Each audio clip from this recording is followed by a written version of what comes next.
जय हिंद।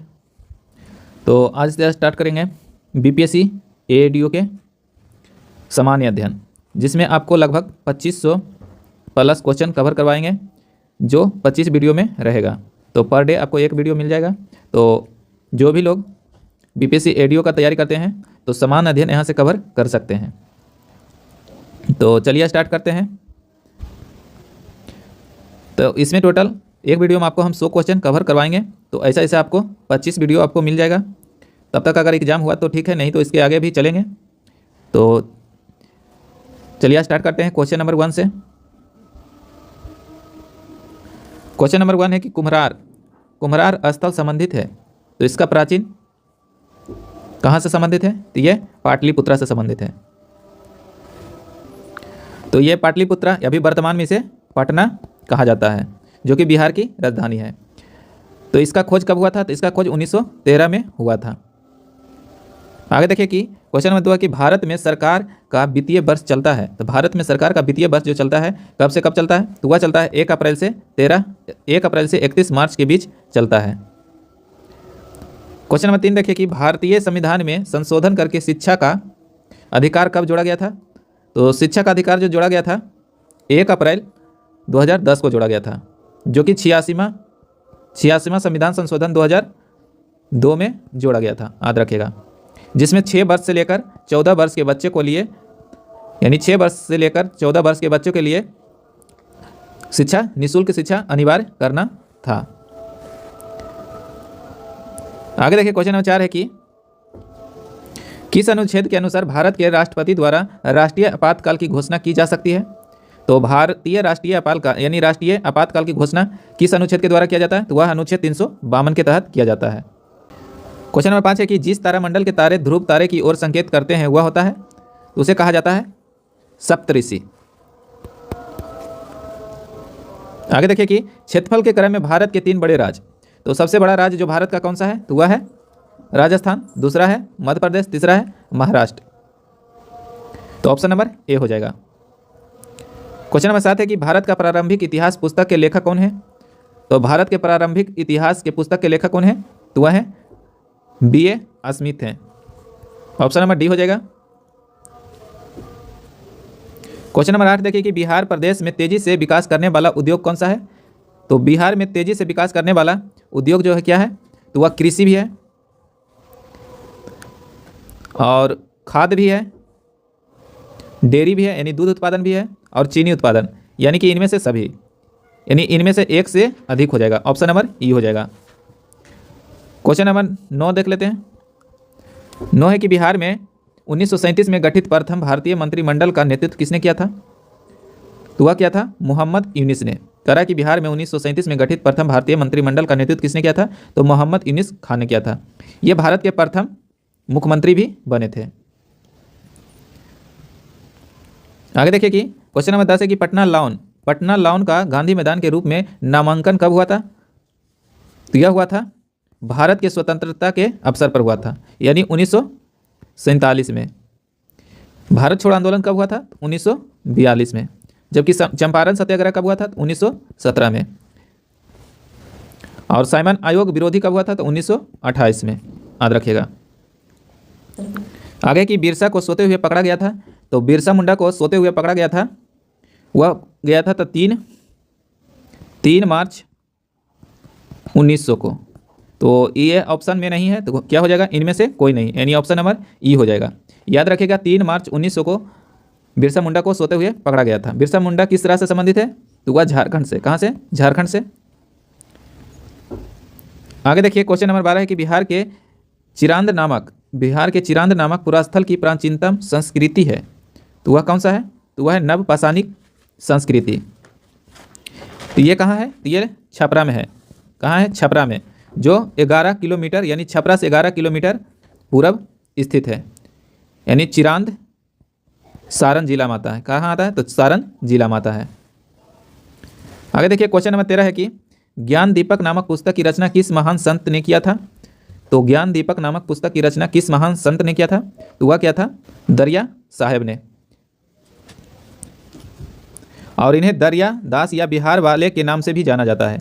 दरिया साहेब को बिहार बाले या दरिया दास के नाम से भी जाना जाता है। आगे देखिए क्वेश्चन नंबर 14 है कि बिहार में तुर्क सत्ता का वास्तविक संस्थापक कौन था?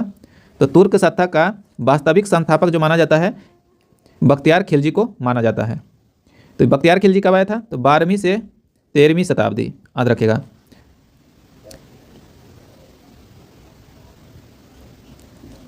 और बख्तियार खिलजी जो है बिहार शरीफ पर विजय कब किया था? तो 1198 में किया था, याद रखेगा।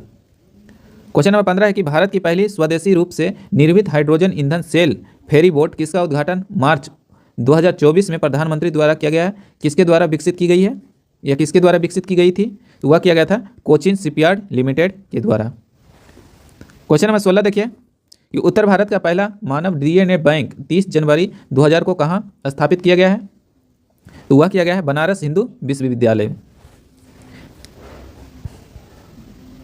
आगे देखिए क्वेश्चन नंबर 17 है कि वह इंजाइम जो हमारे मुंह में भोजन के साथ मिल जाता है या मिलता है तो उसे क्या कहा जाता है? तो इमाइलेज कहा जाता है। वह इंजाइम जो हमारे मुंह में भोजन के साथ मिलता है तो वह रहता है इमाइलेज। इमाइलेज क्या करता है? यह लार युक्त इंजाइम है। कौन सा इंजाइम है? लार युक्त इंजाइम है। यह भोजन में मौजूद स्टार्च को शर्करा में बना देता है या बदल देता है। आगे देखिए लीची का खाने या वाला भाग या लीची का खाद्य भाग कौन सा होता है? तो लीची के खाने वाला भाग को एरिल कहा जाता है।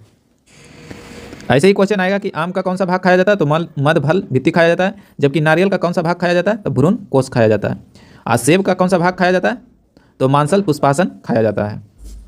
आगे देखिए क्वेश्चन नंबर 19 है कि पौधे में प्रदीप्ति कालिता की खोज करने वाला कौन है? तो वह है गार्नर और एलार्ड। क्वेश्चन नंबर 20 है कि अस्टोमेटा पत्तियों की सतह पर छोटे छोटे छिद्र होते हैं जिनके द्वारा पौधे ग्रहण करते हैं। तो उसके द्वारा यानी पौधे क्या ग्रहण करता है? तो वह करता है कार्बन डाइऑक्साइड ग्रहण करता है।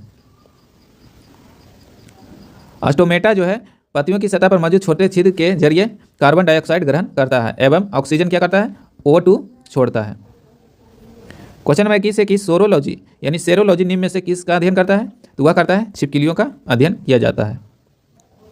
आगे देखिए यदि एक जीवनिक कोशिका प्रत्येक 15 मिनट में विभक्त हो जाती है, यह कह रहा है कि एक जीवित कोशिका जो है प्रत्येक 15 मिनट में 1 से 2 हो जाती है तो 2 घंटे में कितने जीविका यानी जीवित निर्मित होगी? तो वह होगा 64।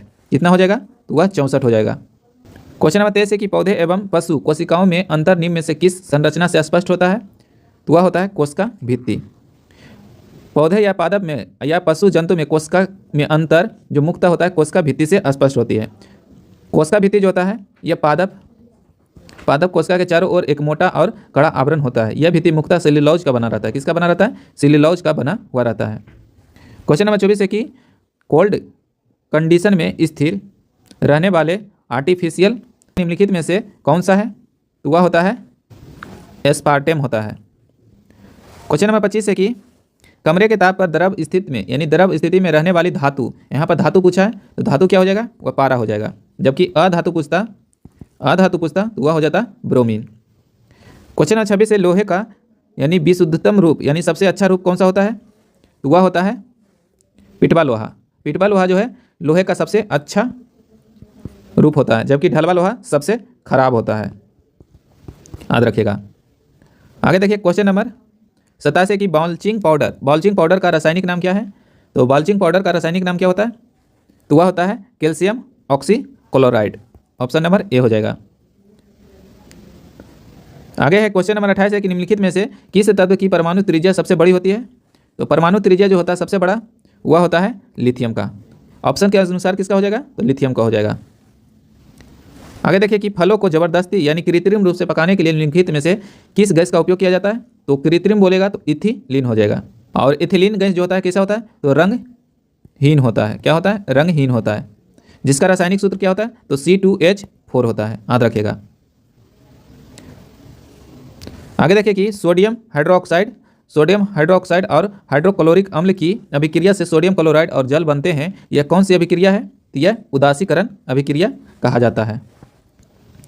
आगे देखिए कि सभी चुंबकीय पदार्थ अपने चुंबकीय गुण खो देता है जब उसे क्या किया जाता है? तो जब पानी में डूबे हो जाता है नहीं, जब जल में यानी तेल में डूबे हो जाता है ये भी नहीं, लोहे के टुकड़े के निकट लगाया जाता है ये भी नहीं, जब गर्म किया जाता है यानी ऑप्शन नंबर डी हो जाएगा। जब चुंबक को गर्म करेंगे तो वह अपना सारा गुण खो देगा। क्वेश्चन नंबर 32 है कि 50 डिग्री का मान फ़ारेनहाइट स्केल में कितना होता है? तो वह हो जाएगा 122 डिग्री फ़ारेनहाइट हो जाएगा। कितना हो जाएगा? 122 डिग्री फ़ारेनहाइट हो जाएगा। इसे C 0/100 बराबर F माइनस 32/180 पर निकाल लीजिएगा। यहाँ पर देखिए 2 क्वेश्चन दिया हुआ है। फिर 40 डिग्री सेल्सियस का मान फ़ारेनहाइट में कितना होगा? तो वह हो जाएगा 104 डिग्री फ़ारेनहाइट। क्वेश्चन नंबर 34 है कि संघनन क्या है? तो ठोस का द्रव में परिवर्तन या गैस का ठोस में परिवर्तन नहीं, या वाष्प का द्रव में परिवर्तन की वही संघनन कहा जाता है। आगे देखिए सोनार तकनीक का उपयोग किसमें किया जाता है? तो पानी के नीचे पहाड़ियों का पता लगाने में, ये सही बात है। हिम सेल का पता लगाने में, ये भी सही बात है। और समुद्र की गहराई का पता लगाने में, ये भी सही है। तो ऑप्शन नंबर क्या हो जाएगा? उपयोग में से एक से अधिक, यानी ऑप्शन नंबर डी हो जाएगा। आगे देखिए चुंबकीय क्षेत्र। चुंबकीय क्षेत्र क्या होता है? तो चुंबकीय क्षेत्र जो होता है वह सदिश राशि होता है। चुंबकीय क्षेत्र जो होता है वह होता है सदिश राशि होता है। आगे कि हवा में नमी मापने के लिए निम्नलिखित में से किसका यानी किस उपकरण का उपयोग किया जाता है? तो हवा की नमी मापने के लिए वह किया जाता है हाइग्रोमीटर का उपयोग किया जाता है। जबकि एरोमीटर के द्वारा क्या होता है? तो वायु या अन्य गैसों का वजन या घनत्व आदि मापा जाता है। आगे देखिए हरित क्रांति की सफलता निम्नलिखित में से उपलब्ध पर निर्भर है, यानी हरित क्रांति की सफलता निम्नलिखित में से किसकी उपलब्धता पर निर्भर होता है?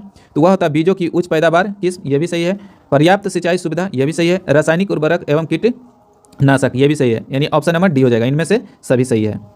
आगे देखिए बिहार राज्य की शिशु मरांकन दर कितना है? तो वह झारखंड से अधिक या झारखंड के बराबर या झारखंड से कम या अखिल भारतीय स्तर पर, तो वह हो जाएगा झारखंड से अधिक होगा।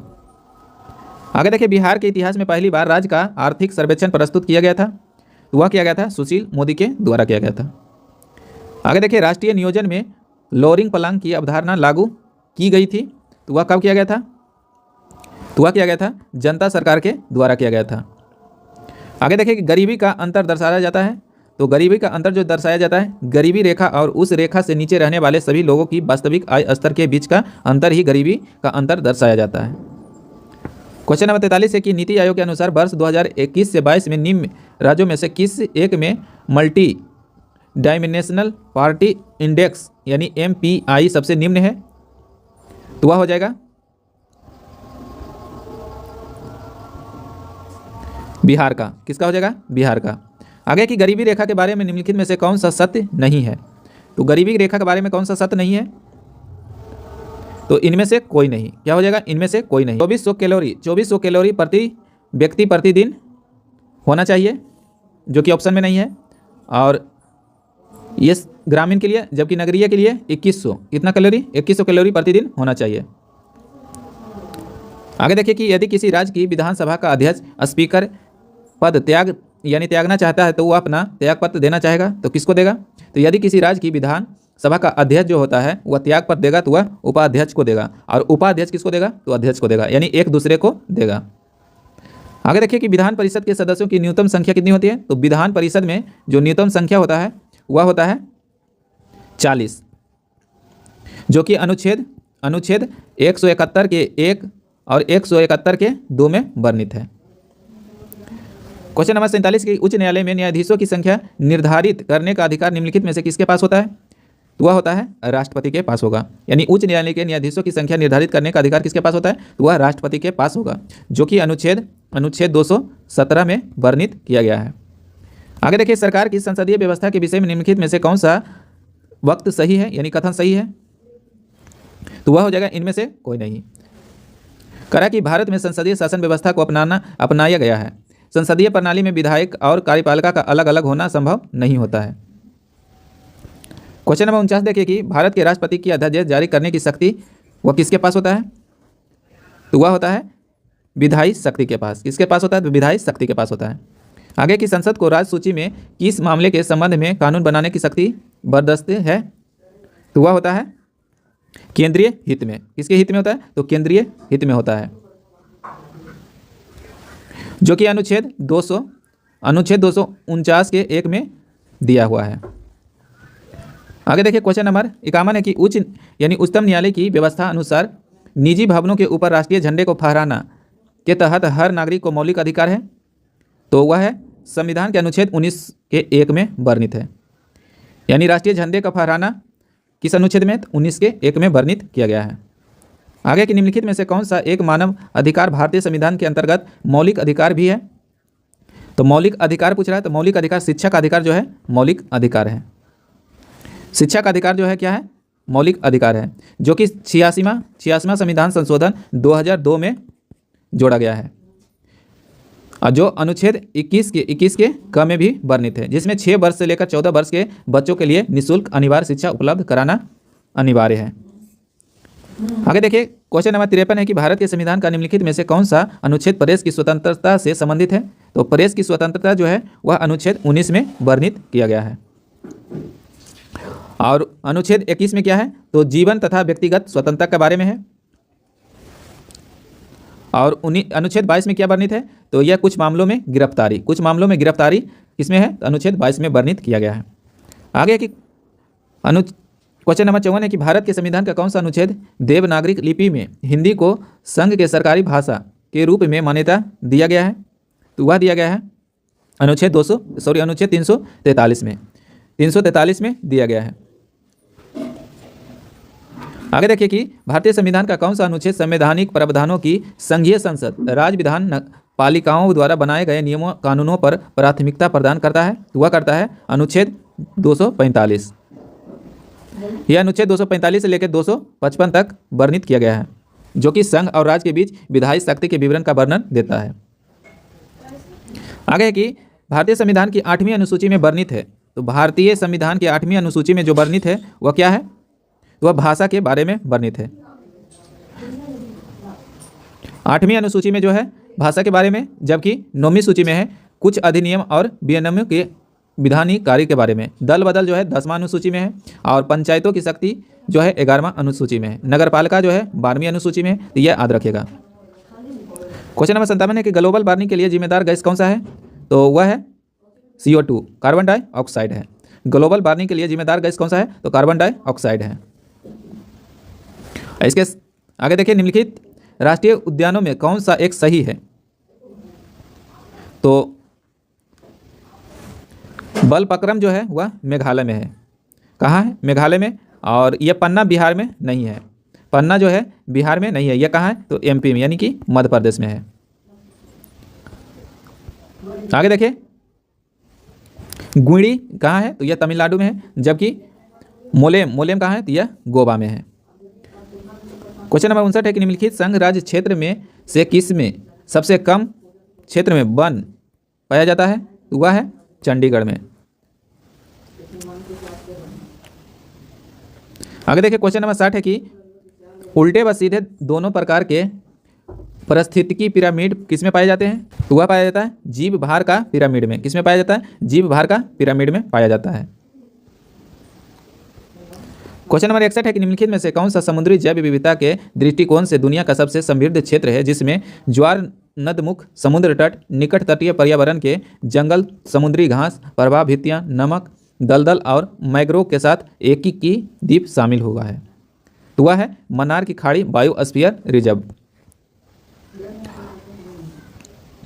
आगे देखिए कि क्वेश्चन नंबर 62 है कि सुर्खियों बटोरने वाली लिस्बन घोषणा किस इकाई के संरक्षण से संबंधित है? तो वह है महासागर। किससे है? महासागर से है। क्वेश्चन नंबर 63 है कि निम्नलिखित में से कौन सा कथन सही है? तो कौन सा कथन सही है? तो भारत का क्षेत्रफल विश्व के क्षेत्रफल का 2.6% है। यह सही है। आगे की 2011 की जनगणना के अनुसार सिक्किम की जनसंख्या 6 लाख है। यह गलत है। क्षेत्रफल की दृष्टि से उत्तर प्रदेश भारत का सबसे नहीं, राजस्थान हो जाएगा, और उपयोग में से सही, यानी कि ऑप्शन नंबर C हो जाएगा। क्वेश्चन नंबर 64 है कि भारत में 2001 से 11 में दशकीय महिला जनसंख्या वृद्धि दर क्या थी? तो वह था 18.12%। कितना था? 18.12%। जबकि पुरुष का था, यह पुरुष का 17.64% था। पुरुष का जो था 17.64%, जबकि महिला का था 18.12%। क्वेश्चन नंबर 65 है। 65 देखिए कि कुल जनसंख्या एवं कुल क्षेत्र के क्षेत्रफल के अनुसार अनुपात को क्या कहते हैं? तो उसे कहा जाता है जनसंख्या घनत्व कहा जाता है। कह रहा है कि कुल जनसंख्या एवं कुल क्षेत्र के अनुपात को क्या कहा जाता है? तो उसे जनसंख्या घनत्व कहते हैं। आगे की इंग्लैंड में स्थित पिनाइन नामक पर्वत श्रेणी के विस्तार की दिशा है। तो वह क्या है? वह है उत्तर से दक्षिण की ओर। क्वेश्चन नंबर 67 है कि निम्नलिखित में से कौन सा जंगल झाड़ी दावन नल भूमध्य सागरीय जलवायु के प्रकार का नहीं है। यहाँ पर नहीं पूछ रहा है, तो वह हो जाएगा साइबेरिया। साइबेरिया जो भूमध्य सागरीय जलवायु क्षेत्र में नहीं आता है, जबकि कैलिफोर्निया, विक्टोरिया और तुर्की यह सब भूमध्य सागरीय जलवायु के अंतर्गत आता है। क्वेश्चन नंबर 68 है कि निम्नलिखित में से कौन सा एक क्षेत्र भूमध्य सागरीय प्रकार की जलवायु का नहीं है, तो वह हो जाएगा उत्तरी न्यूजीलैंड। उत्तरी न्यूजीलैंड है जो नहीं है, जबकि कैलिफोर्निया, चिली, अफ्रीका का दक्षिणी छोर ये सब है। तो ऑप्शन मेरा हो जाएगा option number B. Question number 69 है कि निम्न में से किस क्षेत्र में भूमध्य सागरीय जलवायु प्रचलित नहीं है, तो वह हो जाएगा पंपाज। पंपाज जो है इसमें नहीं है, जबकि केपटाउन, मध्य चिली और एडिलेड ये सब में है।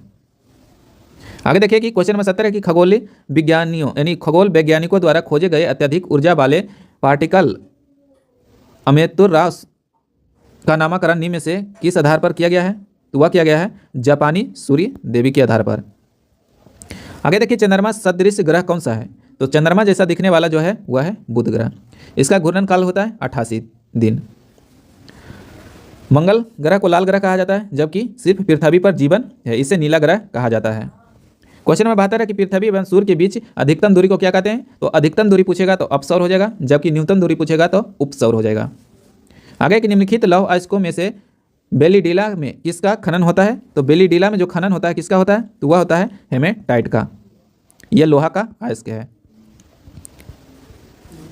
आगे देखिए क्वेश्चन नंबर 74 है कि शीत ऋतु में तमिलनाडु के तटीय क्षेत्र में वर्षा होने का कारण क्या है, तो शीत ऋतु में तमिलनाडु के तटीय क्षेत्र में वर्षा होने का क्या कारण है, तो लौटते हुए दक्षिण पश्चिम मानसून। ये नहीं होगा, तो वह होगा उत्तरी पूर्व मानसून होता है, यानी इनमें से कोई नहीं। ऑप्शन नंबर ई हो जाएगा। आगे कि हैदराबाद में दक्षिण पश्चिम मानसून की वापसी की सामान्य तिथि क्या होता है, तो वह होता है 15 अक्टूबर। हैदराबाद में दक्षिण पश्चिम मानसून की वापसी की तिथि कब होता है, तो वह होता है 15 अक्टूबर होता है। आगे देखिए क्वेश्चन नंबर 76 है कि टिवार्थ के अनुसार भारत की जलवायु किस प्रकार की है, तो वह है उष्ण मानसूनी जलवायु है। ऑप्शन नंबर बी हो जाएगा। आगे कि किस रेखांश पर भारतीय मानक समय अपनाया जाता है, तो वह माना जाता है 82.5 डिग्री पूर्वी देशांतर। आगे देखिए भारतीय उपमहाद्वीप पूरब में मूलतः एक भाग था, तो किसका था, तो यह गोंडवाना लैंड का एक भाग था। किसका था, गोंडवाना लैंड का एक भाग था।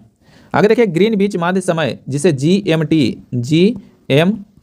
से भारतीय मानक समय यानी IST कितना आगे है, तो वह 5.5 घंटा आगे है, और भारत का जो है 82.5 डिग्री देशांतर है।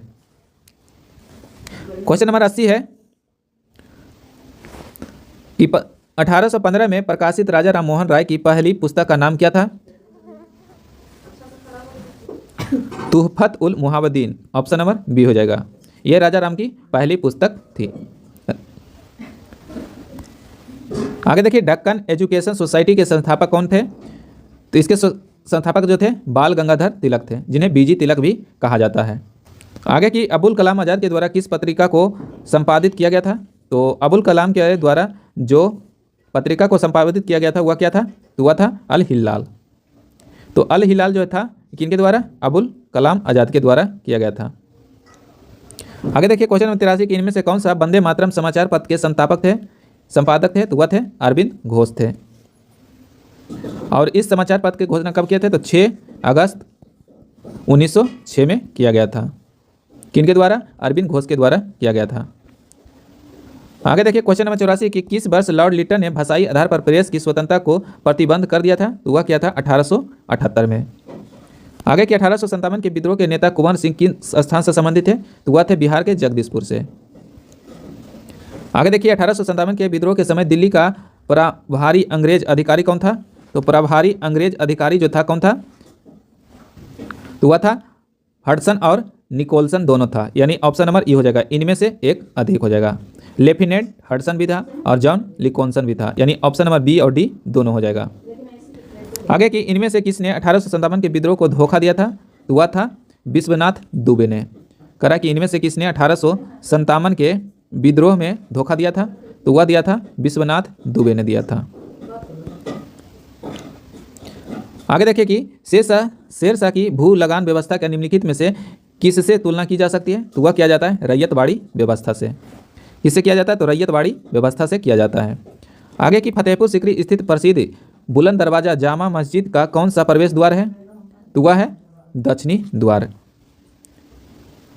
और जामा मस्जिद के दक्षिणी द्वार पर 134 फीट ऊंचा एक बुलंद दरवाजा बनाया गया था। किसके द्वारा? तो वह अकबर के द्वारा बनाया गया था। आगे की भारत के किस नगर को मध्यकाल में सिराज ए मशरिक यानी पूरब का सिराज कहा जाता है? तो पूरब का सिराज जो कहा जाता है वह जौनपुर को कहा जाता है। पूर्व के सिराज के नाम से प्रसिद्ध शहर जो है जौनपुर का स्थापना फिरोज शाह तुगलक ने किया था, यानी FST ने किया था। आगे देखिए दिल्ली सल्तनत के किस सुल्तान को लाख बख्श कहा जाता है? तो वह कुतुबुद्दीन ऐबक को कहा जाता है, क्योंकि यह लाखों में दान देता था। यह मोहम्मद गौरी का गुलाम था।